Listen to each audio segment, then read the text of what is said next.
ఏంటి ఎక్కడ పడుకున్నావు? లోపలికి వెళ్ళొచ్చుగా. పడుకోలేదన్నా, జస్ట్ అలా కళ్ళు మూసుకున్నాను అంతే. తిన్నావా మరి? ఇంకా లేదన్నా, తీసుకురా తినేద్దాం. తిండి తిప్పలు మానేసి చదివితే కూర్చున్నావు ఇంకా? ఏమో అన్నా, ఎంత చదివినా అర్థం కాని విషయాలు దీనిలో చాలా ఉన్నాయి. పక్కన పడేద్దామంటే వల్ల అవ్వట్లేదు. ఎడిక్ట్ అయిపోయా అన్నా ఈ మాటలకి, తెలుసా?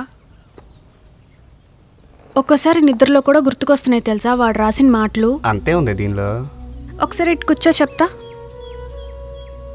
దీనిలో వాడు ఒక డైలాగ్ రాశాడు, అది 4 to 5 లైన్స్ ఉంటుంది, అది చెప్తా విను. దాని తర్వాత నువ్వే ఊహించుకో. దీని తర్వాత వాడు ఇంకో బుక్ రాశాడు, అది తీసి ఆ అమ్మాయికి ఇస్తుంటే అది తీసుకునేటప్పుడు ఆ అమ్మాయి చేతులు వణికిపోయాయి.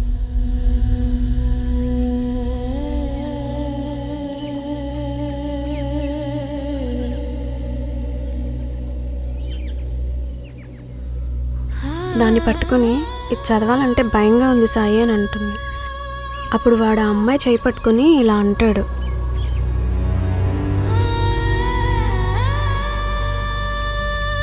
నీకోసం ఒక మాట రాయాలంటే 4 పేజీల మాటలు చదవాలి నేను. నీకోసం ఒక మాట రాయాలంటే 4 సాయంత్రాలు సంధ్యలో ధ్యానం చేయాలి నేను.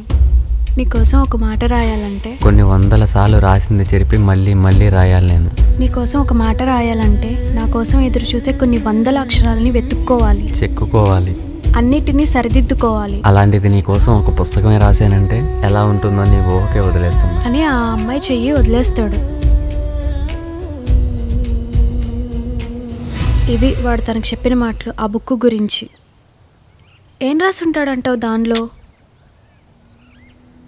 అన్న చూడు, నిజంగా వాడు ఎంత ఎదవంటే, వాడు అమ్మాయికి అన్ని మాటలు చెప్పాడు కదా, కానీ వాడు అసలు ఆ బుక్ ఎలా రాశాడో తెలుసా? వాడి మరదలతో రొమాన్స్ చేస్తూ ఆ అమ్మాయి కోసం బుక్ రాశాడు.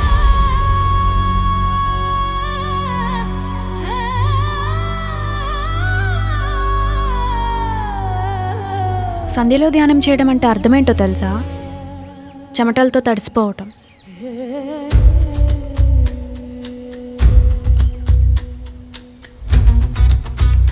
పిచ్చెక్కిపోయింది తెలుసా వాడు చేసే పనులకి. దీనిలో చాలా విషయాలు అర్థం కాకుండా రాశాడు, కానీ డీప్గా వెళ్తున్న కొద్దీ అర్థమవుతుంది ప్రేమదేశం అంటే కథ కాదు వాడి జీవితం అని. అర్థమైందా ఇప్పుడు? ఇప్పుడు నిన్ను ఒకటి అడగనా? అడుగు. ఇప్పుడు మనం వండుకుందాం, బయటికి వెళ్ళి తెచ్చుకుందామా? ఏదో ఒకటి సావరా అన్నా, నాకు ఓపిక లేదు. సరే, ఎంత డబ్బులు కొట్టు.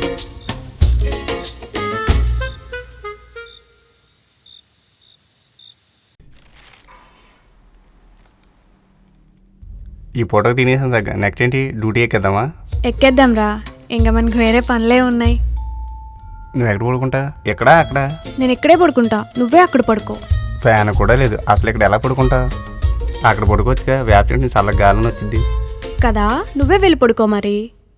నేను ఇక్కడే పడుకుంటా ఈ చీకట్లో చెమటలతో తడిసిపోతూ. ప్రేమదేశం చదవడం నాకు అలవాటైపోయింది. నాకు అర్థం కాదు, ఈ చీకట్లో ఏం చదివి చేస్తావే నువ్వు? చీకటి అంటే మొత్తం చీకటి ఏమి ఉండదన్నా. పైన రేకుల మధ్యలో గ్యాప్ ఉంది చూడు, దాని నుండి వచ్చే లైట్కి మధ్యాహ్నం పూట వెన్నెల కురుస్తున్నట్టుంటుంది ఈ గదిలో. కావాలంటే నువ్వు కూడా ఇక్కడే ఉండో చూద్దు గాని. వద్దు, నీ తెప్పలయ్యో నువ్వు పడు. ఏదో ఆడపిల్లవే, గాలి లేకపోతే ఇబ్బంది పడతావని అడిగా. చేతులు కడుక్కొద్దాం పద. దేనికిరా అన్న కంగారు? ఇప్పుడేగా తిన్నాం, నిదానంగా నిద్ర లేచాక కడుక్కో. నువ్వు ఉండు, నీళ్ళు కడుక్కొస్తానైతే. అన్న వద్దురా, నువ్వు కూడా అలానే ఉండరా. మా నాన్నగారు ఏం చెప్పారు తెలుసా? ఏం చెప్పాడు? ఏదైనా దొరకగానే తినేయమన్నారు, తినగానే కడేసుకోమన్నారు. బాగా చెప్పారు కదా. కదా, నీళ్ళు కడుక్కొస్తానుండు.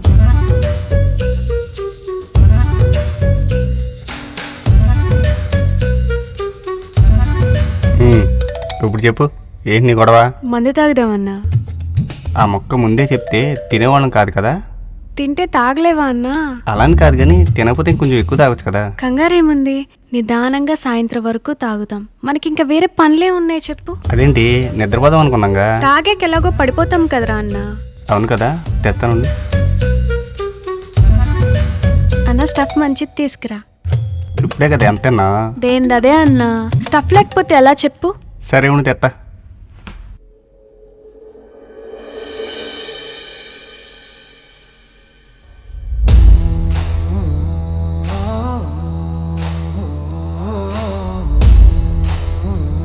ఈ మట్టిలో తన అడుగులు గుర్తులు, ఈ గాలిలో తను చెప్పిన మాటలు ఈ రోజుకి అలానే ఉన్నాయి. ప్రేమ కథలకి కాలం చెల్లిపోతున్న ఈ రోజుల్లో కాలం ఆగి మరి మా ఇద్దరి కథను రాసింది. నేనేంటో నీకు పూర్తిగా అర్థమయ్యేలా చెప్పే కథ. నువ్వు చదువు, నేను పక్కనే ఉంటాను. ఏమన్నా అర్థం కాకపోతే అడుగు.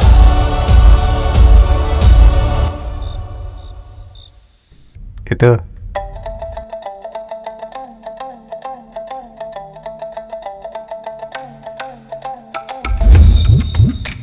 అన్న నేను ఒకటి అడుగుతాను చెప్పరా. చెప్పు. నేను యాక్టర్ అవుతానా అవ్వనా? నువ్వేమనుకుంటున్నావు? నిజం చెప్పు. అవుతావా? దేనికి అలా అడిగావు? ఎలారా అన్న, రోజు మగ్గిపోతున్నావు ఈ గదిలో పడి. ఇంకా ఎప్పుడురా అన్న అయ్యేది?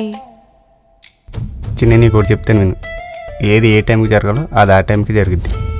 మనం కింద మీద పడ్డా అనవసరం. మనం అనుకున్నది జరిగిద్దా లేదని పక్కన పెడితే ఒకటే వదిలేయడం, రెండో దానికోసం ఎదురు చూడడం, ఈ రెండే ఉన్నాయి మన చేతులు. నువ్వేం చేస్తా చెప్పు? ఏం చెప్పావురా అన్న, అందుకే నువ్వంటే నాకు ఇష్టం అన్న. కానీ నాకు డౌట్, ఈ రూమ్లో మనం రాకముందు ఇంకెవరుండేవాళ్ళు? మనమే ముందు, మనకన్నా ముందు ఇంకెవరున్నారు? లేదు, నువ్వు నన్ను ఇక్కడికి తీసుకొచ్చేటప్పుడు ఇక్కడ ఎలా ఉందో ఇప్పుడు అలానే ఉంది, ఏది మారలేదు. అవునా? అవును. కానీ నీ రూమ్లో ఉన్న ప్రేమదేశంలో ఏముందో నీకు ఇప్పటి వరకు తెలియదు. అవునా? అవునుగా. కథలు చెప్పకరా అన్నా, ఇది రాసింది ఎవర్రా? చెప్పాగా, ఎవరో రూమ్కి వచ్చినప్పుడు మర్చిపోయి వెళ్ళిపోయారని. అప్పటి నుంచి ఇక్కడ ఉంది. నిజం చెప్పరా అన్నా, ఏమైనా దాస్తున్నావా నా దగ్గర? ఎందుకు అడుగుతున్నా అంటే, మర్చిపోయిన వాడు తిరిగి తీసుకెళ్ళటానికి రాకుండా ఉంటాడా చెప్పు? సరే, అలానే అనుకుందాం. కానీ అవి చూడు, దీనికోసం రాసి చెరిపేసిన ప్రతి పేపర్ అక్కడే ఉంది. రఫ్ పేపర్తో సహా ఎవరైనా మర్చిపోయి వెళ్తారా? అబద్ధం చెప్పకరా, ఏదో దాస్తున్నావు నా దగ్గర. అసలు ఎవడు వీడు? ముందు చెప్పు. నేను అడిగినప్పుడే వస్తాయారా అన్న నీకన్నీ? అది కంప్లీట్ చేయి, ఈలోపు వచ్చేస్తా.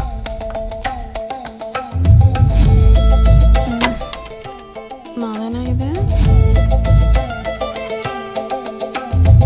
అన్న రారా, ఎంతసేపు?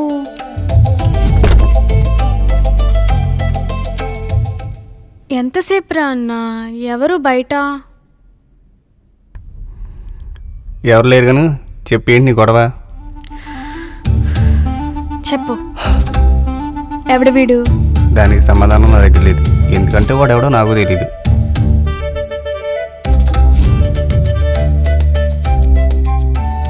ఒకవేళ నువ్వు తెలుసుకోవాలనుకుంటే ఆ బుక్లో ఎక్కడో చోట వాడి పేరుంటుంది, చదివి తెలుసుకుని నాకు కూడా నువ్వే చెప్పు, సరేనా? నాకు నిద్ర వస్తుంది, నేను పడుకుంటా, నన్ను ఎవ్వడూ లేపద్దు. ఏంటిది పడుకుందేంటి?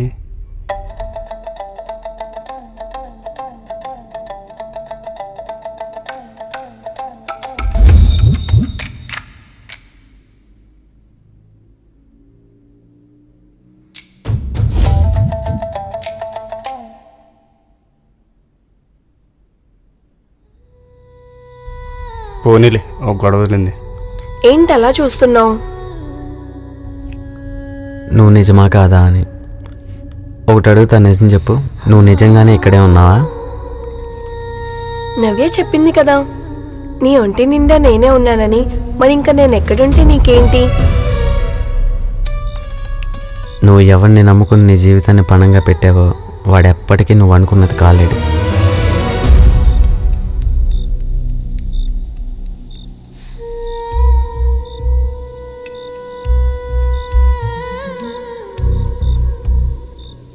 అన్నా లేరా? ఏమైంది, పడుకోలేదా? పడుకున్నా, కానీ నిద్ర రావట్లా. ఏ? కళ్ళు మూసుకుంటే చాలు ఆ చీకటి గదిలో పడి మగ్గిపోయిన రోజులే గుర్తుకొస్తున్నాయి అన్న. దాని దాటి బయటకు వచ్చేసాంగా, ఇంకా దాని గురించి ఆలోచిస్తున్నావు నువ్వు? అంత తేలిగ్గా మర్చిపోయే రోజులా అవి? అయినా పడుకునే ముందు స్టోరీ చెప్తా అన్నావు కదన్నా. రేపు చెప్తేలా చిన్ని, నిద్ర వస్తుంది, పడుకుంటా. నీకొస్తే సరిపోతుందా? నాకు రావట్లేదన్నా. చెప్పన్నా. సరే ఆలోచించి చెప్తానుండు. సరే గుర్తెచ్చుకో. ఎవరికన్నా ఏదన్నా కథ చెప్పాల్సి వస్తే ఎలాంటి కథ చెప్పాలంటే ఆ కథ వాళ్ళకి ఏదోటి ఇచ్చి వెళ్ళేదై ఉండాలి.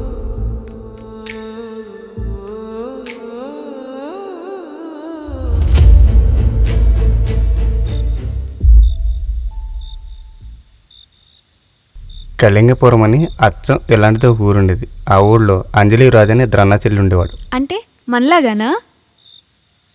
మనమే అనుకో. సరే చెప్పు చెప్పు. ఆ ఊరి రాజుగారి కూతురు కాలక్షేపం కోసం ఊరి చివర ఉన్న బడి దగ్గరికి రోజు వస్తూ ఉండేది.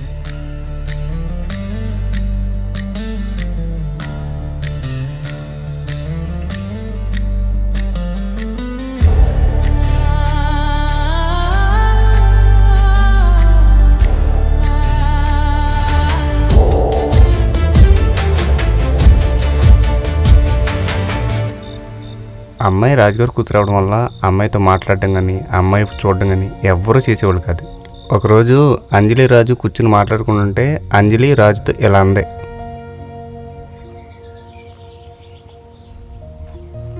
అన్నా, మనం తక్కువ కులంలో పుట్టాం కాబట్టి అందరూ మనల్ని తక్కువగా చూస్తున్నారు.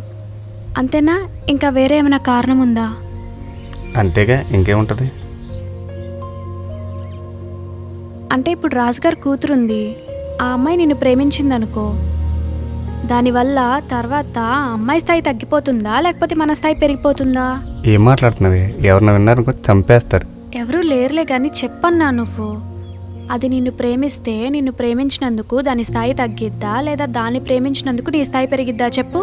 అడుక్కునేవాడు రాజుగారితో స్నేహం చేశాడు అనుకో, బెచ్చగాడు రాజభోగాలు అనిపిస్తాడు తప్ప రాజు దేనికే వాడితో బెచ్చమెత్తుకుంటాడా చెప్పు.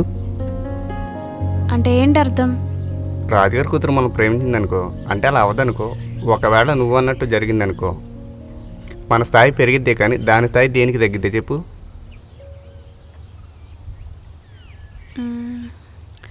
సరే అయితే మన స్థాయిని పెంచన్నా. ఏంటి? నిజమేరా అన్నా. రాజుగారి కూతురు మొహం చూసావా ఎప్పుడన్నా? అప్పుడెప్పుడు పెద్ద మనిషి అయినప్పుడు భోజనాలు పెట్టారు చూడు ఊరంతా, అప్పుడు పల్లకలోంచి కిందకి దిగుతుంటే చీరకొంగ జారిపడింది, అప్పుడు చూశాను అంతే. 25 ఏళ్లలో ఒక్కసారి. అంటే వాళ్ళే మనల్ని పిలుస్తున్నా సరే మనం వాళ్ళని చూడాలంటే అద్భుతాలు జరగాలి.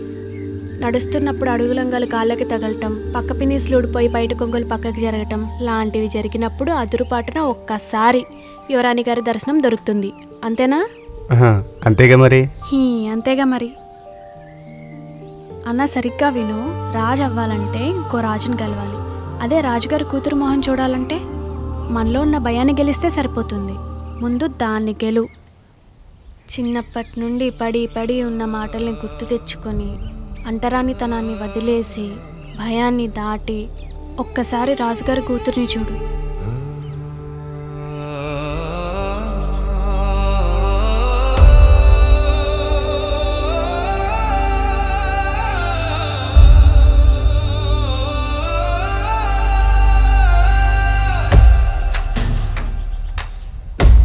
నీకోసం అన్నీ వదులుకొని వచ్చిన సగటు ఆడపిల్లలా ఉంది కదా. నాకేంటి బాగా ముదురుగున్నట్టు కనిపిస్తుంది? నాటుకోడి పలావా తిందామా? ఏంటి తినడానికి గంజనం దొరకపోదని చూస్తుంటే నాటుకోడి పలావ్ కావాలమ్మా నీకు? ఇప్పుడు చూడు రాజుగారి కూతురు ఎలా ఉందో.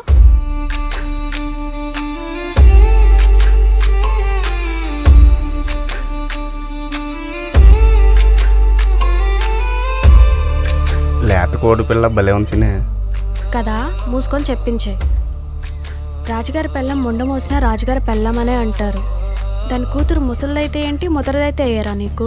ముదరగా ఉందంట. సరే చెప్పు, ఇప్పుడు ఏం చేద్దాం? మారితే తరం, పోతే మనం, అంతే.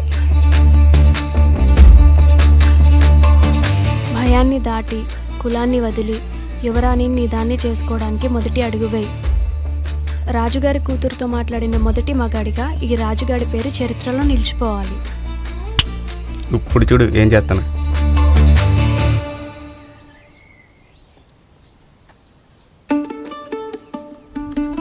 వెళ్తానికి వెళ్ళాను కానీ అది మనతో దేనికి మాట్లాడుద్ది అసలు? తినటానికి ఉన్నప్పుడు ఎవడైనా ఇంకోటి దగ్గర దేని కడుక్కుంటాడ్రా, కడుపు కాలితే తప్ప. దాని బాక్స్ తెచ్చిమంటావు అంతేగా. అరే ఎదవా, అది యువరాని. అదేమన్నా రోజు మళ్ళా ఆకలితో ఉంటుందా ఏంటి? ఒక పూట తినకపోతే ఎవడు పెడతాడని ఎత్తుక్కోటాకి. ఏం చేద్దాం చెప్పు. చెప్పులు తెచ్చాయి. చెప్పులా? ఎంత యువరానైతే మాత్రం క్లాస్ రూమ్లోకి చెప్పులేసుకొని వెళ్తుందా? వెళ్ళకూడదుగా. ఈ విషయం దానికి తెలియదు అంటావా? ఎందుకు తెలీదు, ఖచ్చితంగా బయటే వదిలేతుంది. ఇక్కడ నీకు తెలియదు ఏంటంటే వాళ్ళ ఆకలిని చంపుకుంటారు కానీ ఆత్మాభిమానాన్ని చంపుకోరు.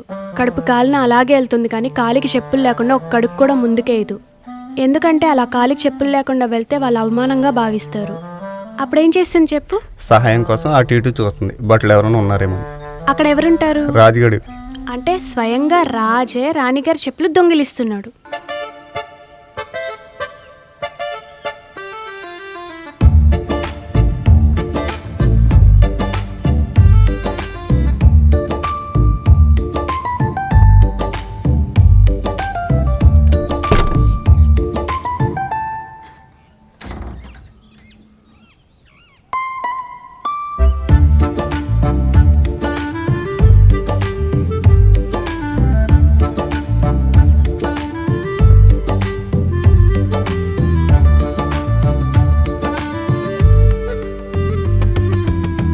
అదేం చిన్న వెళ్ళిపోద్దేంటి? ఎండాకాలం కాలు కింద పెడితే ఎలా ఉండిద్దో నీకు తెలుసు, నాకు తెలుసు. దానికి తెలియాలిగా, తెలుసుకోనివ్వు.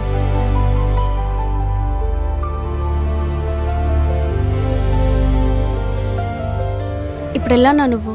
ఏం చేస్తావో చే, అది నీతో మాట్లాడకపోతే చచ్చిపోతావు.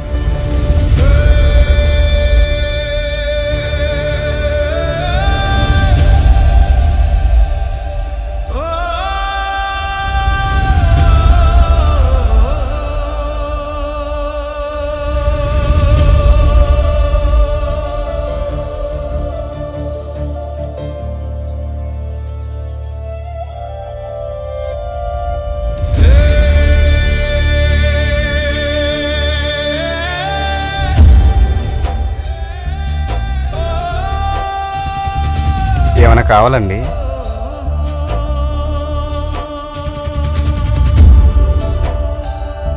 అడగడానికి ఇబ్బందిగా ఉంటే ఆదేశించవచ్చు, మీకు ఆ మాత్రం హక్కు ఉంటుంది. నేను చేయగలిగింది ఏమైనా ఉంటే చేస్తాను.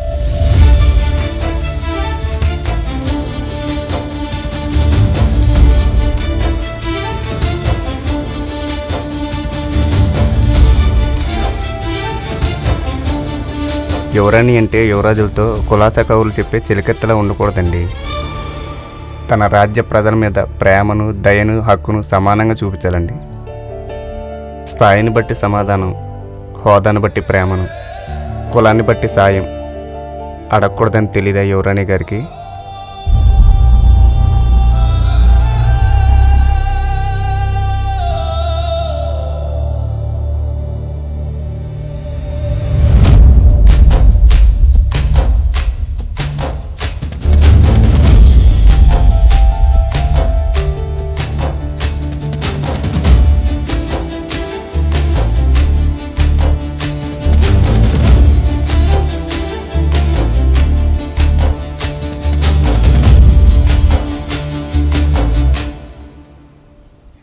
నా చెప్పులు తీసుకుపోయారు ఎవరు. చెప్పులు లేకుండా అడుగు కూడా ముందుకు వేయలేను. అలాంటిది మొదటిసారి ఇంత కిందకి దిగి వచ్చాను సాయం అడగడానికి. ఏం చేస్తావు? తెస్తావా ఇప్పుడు వాటిని వెతికి? పోయిందాన్ని ఎలాగో తీసుకురాను. ఒకవేళ దొరికినది మనం తీసుకోకూడదు. అలానే దొరసాని గారి కాళ్ళకి మట్టి అనుకుంటే చూస్తూ ఉండలేంగా.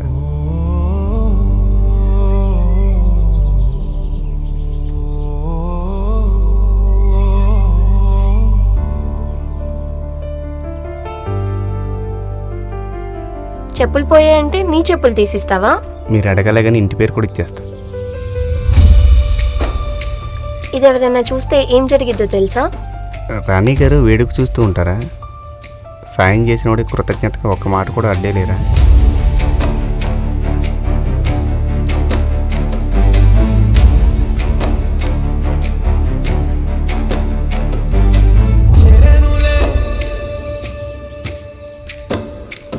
నీ పదమే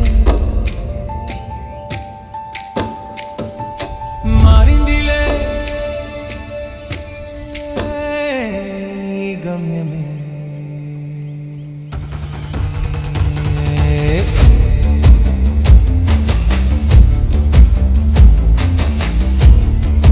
భలే మాట్లాడావురా. ఏమంటుంది? ఇదంతా నిజమేనంటావా? ఈ ఫీలింగ్ కోసం చచ్చిపోయినా తప్పులేదనిపిస్తుంది తెలుసా?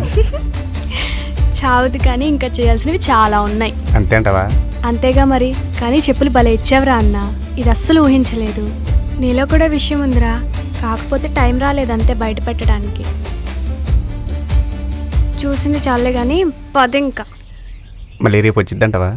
అబ్బా అప్పుడే రేపా? గాల్లో తేలిపోతున్నావుగా.